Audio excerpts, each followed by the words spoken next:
Another day, another blessing mga Marcy at Parsi. So for today's video samahan nyo ako maglinis dito sa bahay. Inalis ko na nga muna lahat ng nakalagay dito bago nga ako nagsimula magwalis. Nagpalit nga ako dyan ng damit kasi nga hindi ako komportable at nalalaglag nga yung banda sa may balikat. Anyway, pagkatapos ko nga magwalis ay sinunod ko namang mag-mop. Naalala nyo ba nung nag-grocery nga ako ay bumili ako ng floor wax dahil nagpaplano na nga ako mag-floor wax ulit dito sa sahig namin. Tinapatan ko na nga ng electric fan para matuyo kagad yung sahig. Iba rin kasi talaga yung kintab sa sahig pagka na-floor wax nga. Medyo hindi ko nga lang gusto yung amoy nito kaya naman pag nagmamap nga ako ay naglalagay ako ng Fabcon para naman mabango.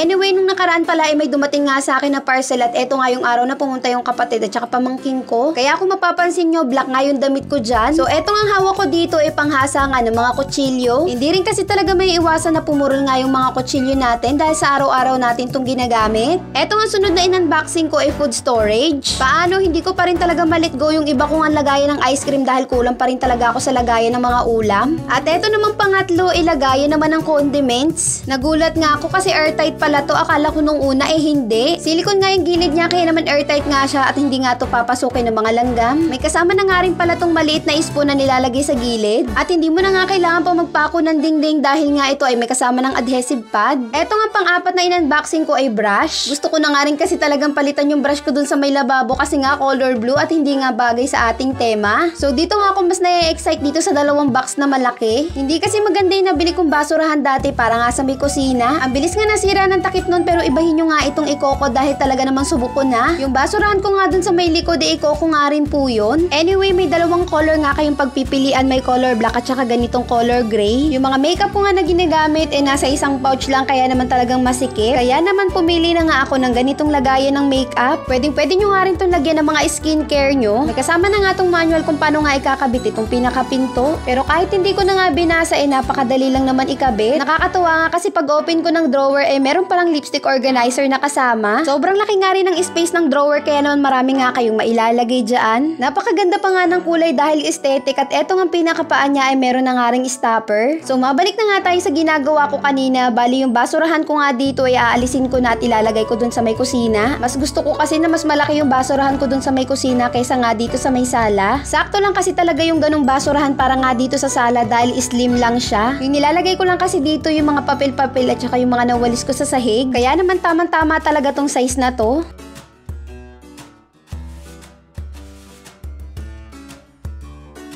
At dito naman banda ako sa may tukador, nagpunas-punas, inalis ko na nga rin yung mga libro ng mga bata dyan dahil dyan ko nga ipupwesto yung makeup organizer. Grabe, nakaka-inlove yung color niya kasi nga color white siya, aesthetic na aesthetic talaga. Pero yung color ng knob at saka yung paa ay color rose gold. So eto nga lang pala yung nailagay ko dito dahil ko konti lang naman tong mga makeup ko.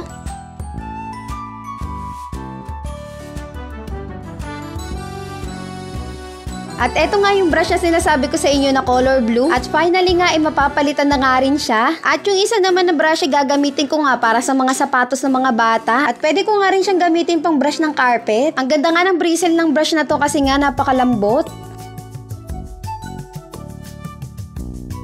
Malapit na nga ang Pasko at New Year, paniguradong may mga matitira tayong pagkain yan at tamang-tama nga ito pang lagayan ng mga leftover na pagkain. Eto nga lagayan ng condiments tatluhan nga ang napili ko pero meron din tong dalawahan. Sa color naman dalawa nga yung pagpipilian nyo, color black at saka yung ganitong color gray. Dito ko na nga nilagay yung laurel ko kasi nga iyon na lang talaga yung lagayan na hindi ko pa nga napapalitan. Nakalagay pa rin siya sa mayonnaise. Dito naman sa kabilang dulo ko nilagay yung mga Knorr cubes. Hindi ko pa nga muna to dinikit sa dingding kasi pinag-iisipan ko pa kung saan ko nga siya ididikit. Anyway, medyo mapurol na nga itong sumunod na malaki kaya naman eto pinahasa ko na nga rin sa daddy. Eto rin kasi talaga yung kutsilyo na gamit namin kaya siguro ang bilis niyang pumurol. So ayan, meron nga siyang tatlong hasaan na klase tapos meron pa yung parang pinaka-bar. At sinubukan ko na nga panghiwa dito ng sibuyas at bawang yung kutsilyo at talaga namang napakatalas na nga. Magluluto nga pala ako ngayon ng ulam namin para sa panghapunan.